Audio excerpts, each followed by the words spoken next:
Dr. Harbel Rodriguez, tell me a little bit about yourself and your work. Hello, my name is Rabel Rodriguez. I am a historian of medieval Spain. I teach at San Francisco State University, and I've been at San Francisco State University for about 20 years. I got my PhD at Princeton, and my work on medieval Spain has focused on interfaith relations between Jews and Christians and Muslims. Particularly recently, I've been drawn into the field of soundscapes. So I'm doing some work on sonic history, essentially how the imprint of sounds tells us about a certain society. All right, well, you have to tell me a little bit more about how we know about imprints of sound from the Middle Ages. How do we know more? We read, we look at images. We look at images of bells ringing. We read about cannons going off. We look about people creating commotion when they go to the market. So you have to read the texts with an eye towards sonic markers. And that's one way of doing it. You can also do it a lot with visual components when you can see it in the art. That's also something you can see figure some of it out from architecture, in the way that buildings are going to sound or not sound depending on the way they are built. So there's a few ways of doing it, and it makes all the sources.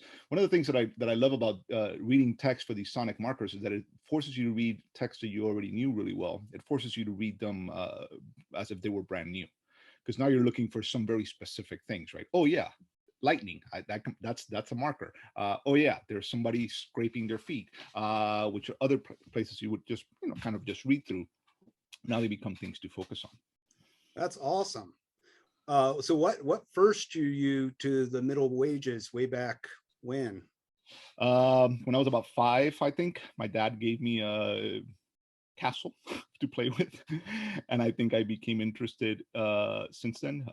Then after that, a lot of Dungeons and Dragons, a lot of Tolkien, a little bit of Monty Python, the holy trinity of medieval gateways, I guess.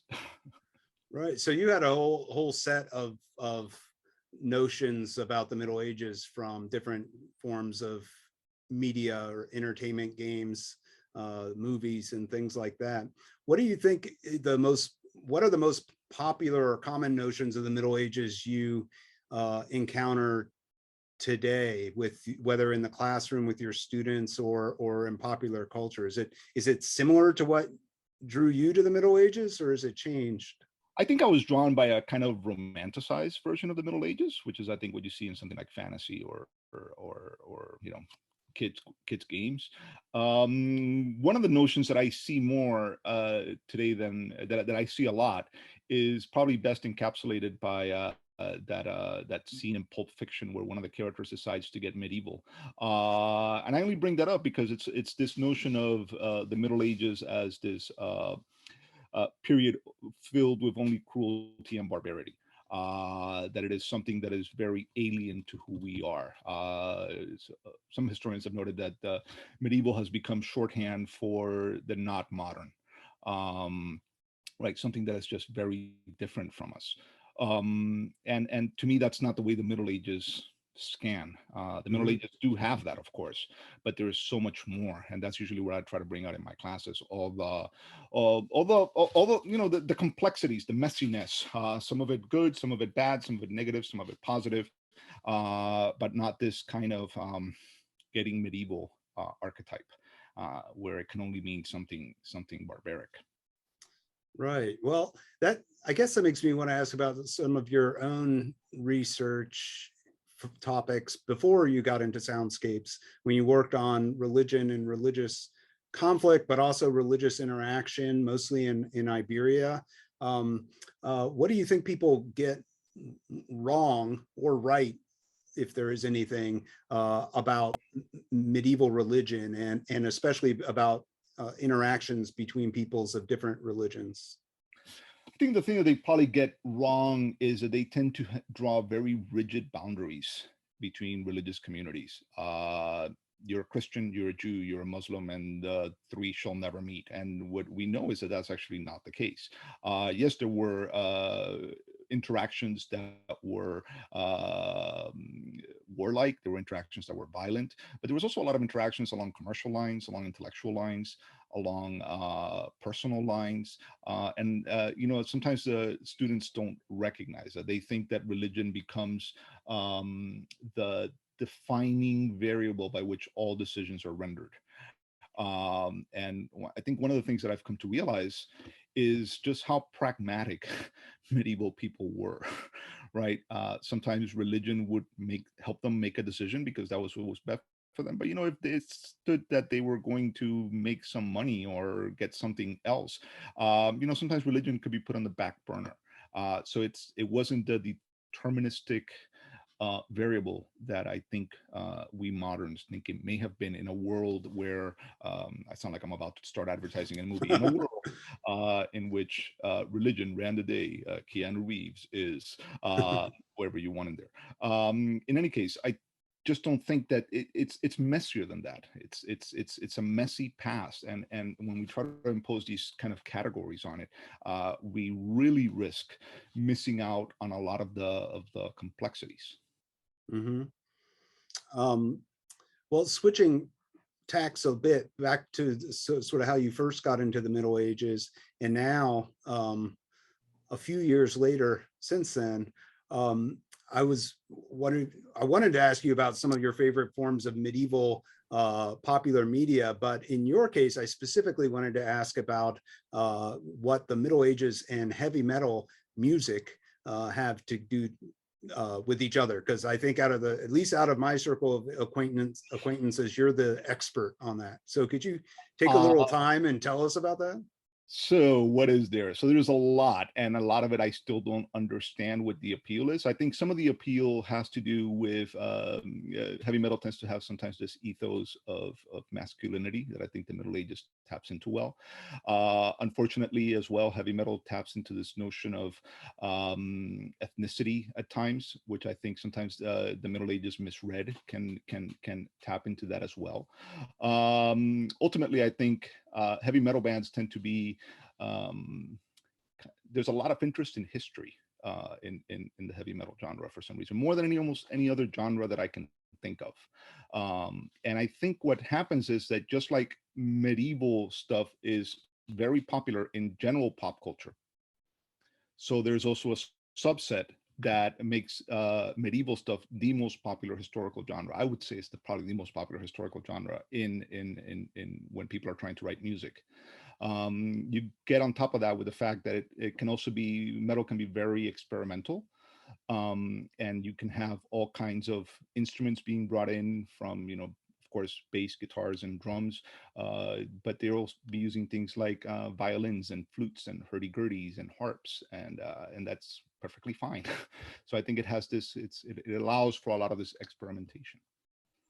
So when you let your hair down and turn the volume up and listen to heavy metal music, what bands are you listening to? What bands am I listening to that are medieval? I've been listening to a band called Obsequiae, which is from Minnesota a little bit, and they have an album out based. It's not based, but it has elements of this Cantigas de Santa Maria, which is this kind of 13th century Spanish illuminated poetry.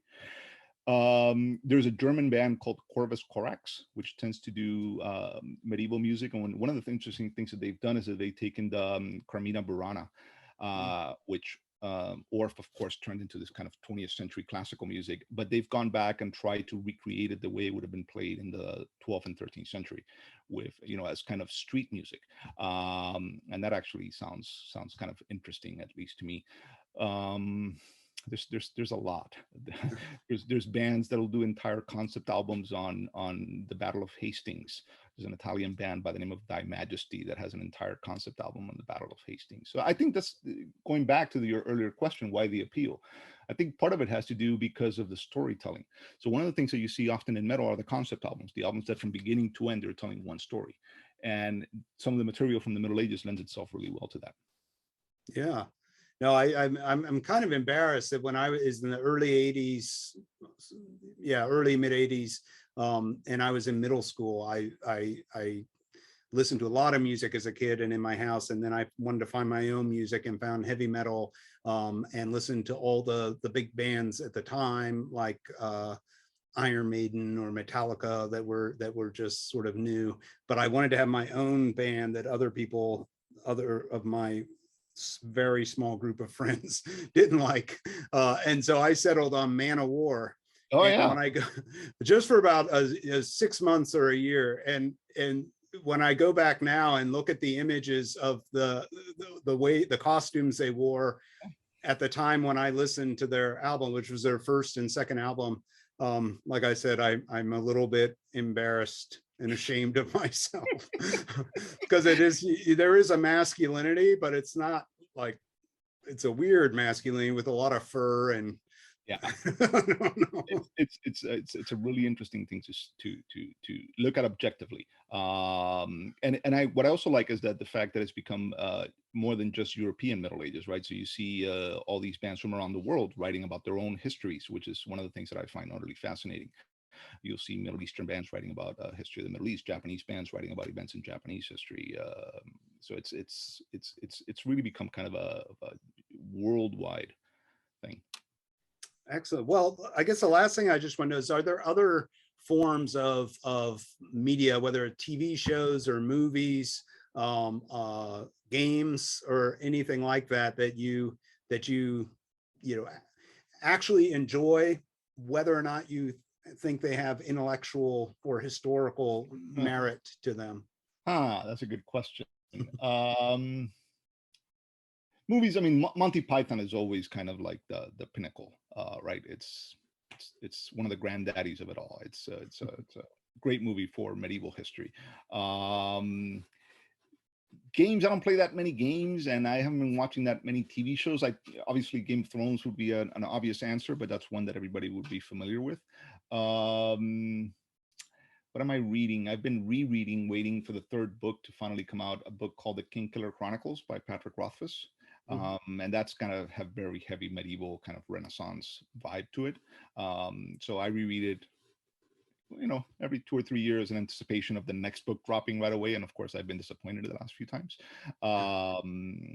So that's where my kind of pop culture is. I have a hard time watching sometimes medieval movies because I become that guy that is like, that didn't happen, that didn't happen, that didn't happen.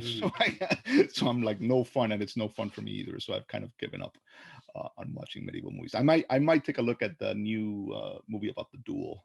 Last Duel. The Last Duel. I don't know if that's good or not, but at some point I'm guessing I'll Well, see it's Ridley Scott, so it'll be long. It'll be long. It's good. Well, that's great. I really appreciate your time, and hope to talk to you again.